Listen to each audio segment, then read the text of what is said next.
Bukod po sa update sa China-made vaccines, makikibalita rin tayo tungkol naman po sa namataang 200 militia Chinese vessel sa Julian Felipe Reef na bahagi po ng ating exclusive economic zone.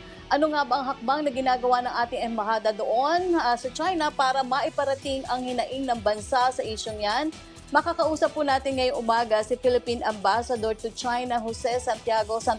Good morning po, Ambassador. Good morning, Yusek Raki. Ambassador, welcome back po ha. Dito po muna tayo sa mainit na usapin sa Julian Felipe Reef. Nag-demand na po ang DFA, tama po ba ito, sa China na i-pull out ang kanilang militia vessel sa Julian Felipe Reef. Pero ayon po sa ating Armed Forces of the Philippines, wala pang gumagalaw sa bahaging yun ng West Philippine Sea. So ano na po yung tugon ng bansang China sa ating diplomatic protest?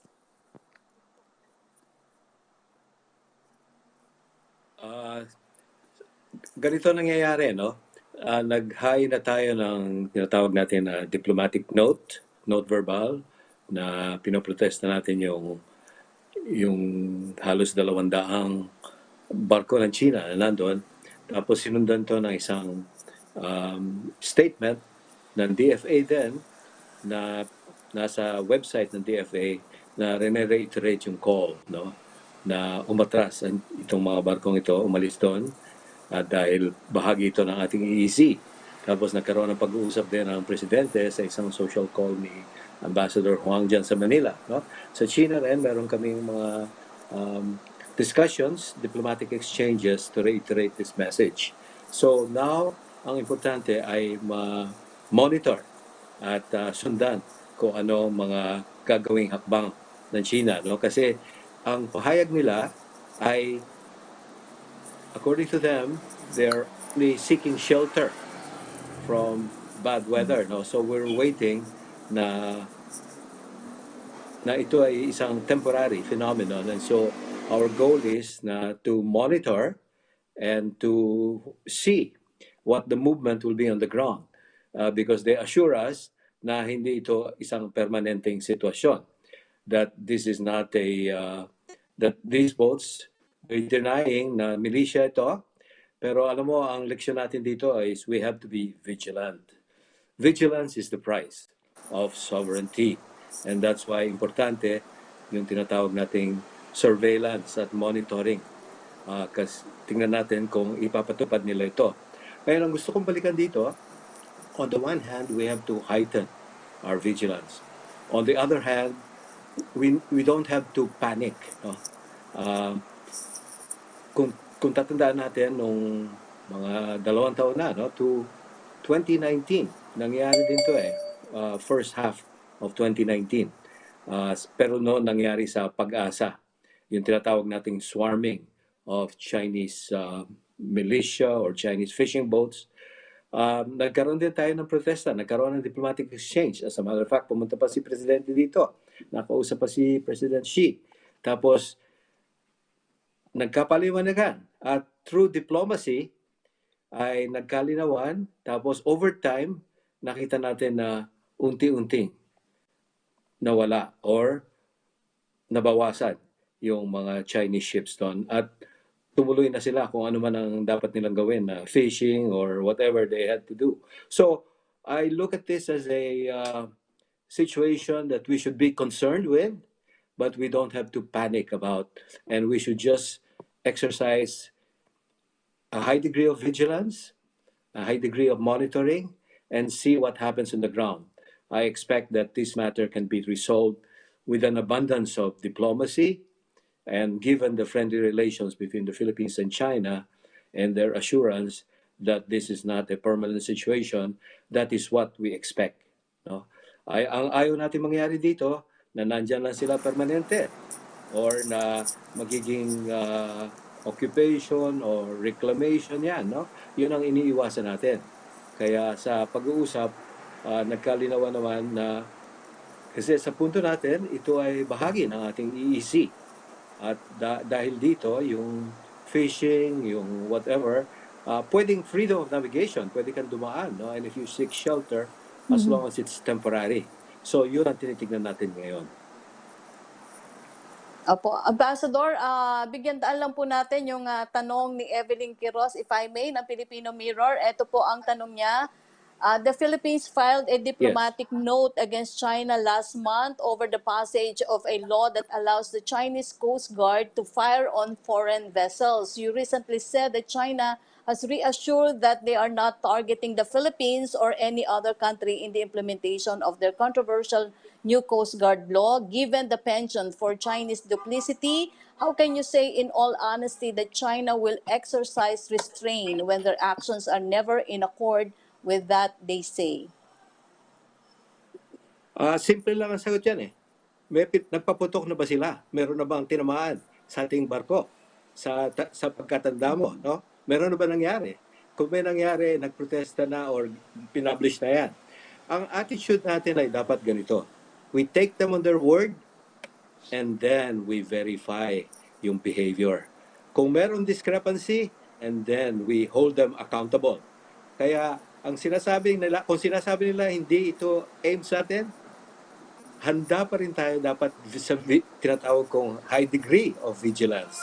It does not mean we should relax or we should take their word for it and believe it. But rather, the old saying goes in diplomacy and politics, trust but verify. So yun ang attitude natin going forward. We have expressed our objection in terms of the language of the law. They have I have read the law. Hindi naman sinasabi doon sa first instance papaputukan ka agad eh. Kung hindi ka nagkaroon ng isang konfrontasyon, it is possible. But I think the key here is that we maintain high vigilance and we take them on their word, but we verify and we exercise a high degree of vigilance. Opo. Ambassador, ano naman daw po ang komento ninyo dito sa inilabas sa report ng US-based tech na may massive construction na nangyayari sa Subi Reef at maaari daw pong nagagamit ang mga barkong ito sa mga pagawain doon. Niraise na rin ba natin po daw yung concern na ito sa gobyerno ng China?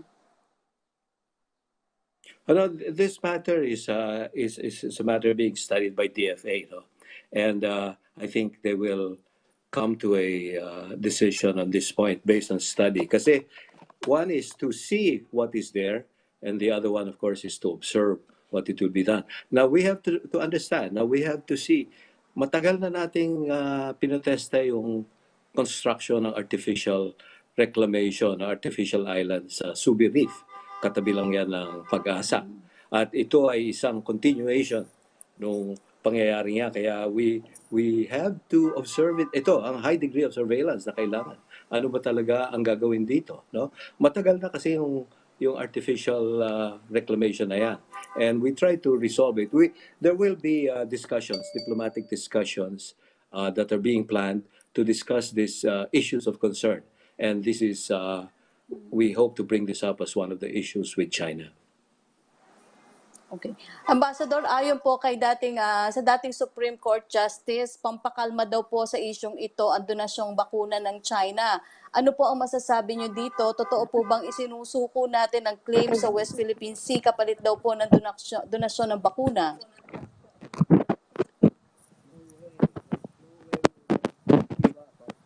Ambassador? I want to repeat that. No way. Ang patakaran natin sa China ay tinatawag kong dual track. On the one hand, yung issue na pwede tayo magkaroon ng kooperasyon, we move forward, we fast track it. And that includes yung tinatawag nating cooperation on pandemic response. Kasali dyan yung cooperation sa vaccine. Gusto ko nga sabihin dito na sa Lunes, darating yung first procurement, hindi na donation, procurement by the government from Sinovac, 1 million doses of vaccine. So yan, walang issue dyan. Hindi yan kakabit sa sovereignty issue. Kung ang plano ng China ay palambutin tayo, pinapakita nga natin ngayon na walang connection yan. This is the other track. On issues where we have differences or on disputes on issue of sovereignty and sovereign rights, we stand our ground and we protest when we need to. we push back when we need to. So look at it as two separate tracks that we proceed on. Hindi one track. Otherwise, magiging one track mind ang pag-iisip mo at iisipin mo dahil kumukuha ka ng bakuna, nagkakaroon kayo ng cooperation sa bakuna na ibibigay naman ang sovereignty. No, this is exactly the distinguishing mark of our policy, where we cooperate where we can, but we stand our ground where we should. And that's what we're doing now. Opo. Ambassador, may update na rin po ba tayo sa iba pang Chinese vaccines na balak pong i-procure ng bansa katulad po ng Sinopharm? Hindi pa rin daw po kasi umuusad ang EUA application nito sa FDA? Okay, let me explain. No? Una, I just want to clarify itong Sinovac. Kahapon lang, my staff sa embassy, led by First Secretary Winston Almeida, who is the head of our economic section, went to the Sinovac storage facility to inspect yung 1 million doses na to be shipped to the Philippines sa Monday. May darating na Philippine Airlines flight at darating yan sa Lunes. After that, every month, ang plano ng gobyerno is roughly 1 to 2 million doses every month from Sinovac, almost every month, for a total of about 25 million by the end of the year. No? So yun ang inaasahan natin. Tungkol sa Sinopharm, we are in discussion with Sinopharm and on the EUA. Kasi ang problema dito, I think, Sinopharm, unlike Sinovac, ang Sinovac kasi meron na silang local partner. Meron silang local distributor. Ang Sinopharm, kailangang linawin kung sino ang kanilang local distributor. At merong ilang grupo nagsasabi na sila ang mga distributors. Pero yun nga, ang kailangan kasi yung mga to file an EUA, and then you need data that the FDA can examine para mabigyan ng EUA. And so we're trying to facilitate, the Philippine Embassy in Beijing is doing its job in facilitating yung communication between yung DOH and Sinopharm, as well as yung IATF and Sinopharm. Pero nauuna ang Sinovac. Sinopharm also, another reason is because alam mo, malaking demand sa Sinopharm dito sa China. Yung embassy and other foreign diplomats as well as other foreigners in China, inumpisa na yung bakuna dito last week. Ang binakuna sa kanila ay yung gawa ng Sinopharm. So there's a big demand within China. Tapos ano din sila? Ang dami din nilang market sa Europe, sa Middle East, sa Latin America. Kaya ano ito? It's on the one hand, both companies, Sinovac and Sinopharm, are ramping up their production. On the other hand, the demand is quite high, both domestically in China and internationally. Kaya nauna nga ang Sinovac, pero we hope makakahabol ang Sinopharm, but we need to facilitate closer contact so that yung EUA and the necessary data for getting an EUA, they can submit as quickly as possible. Medyo nahuhuli lang sila.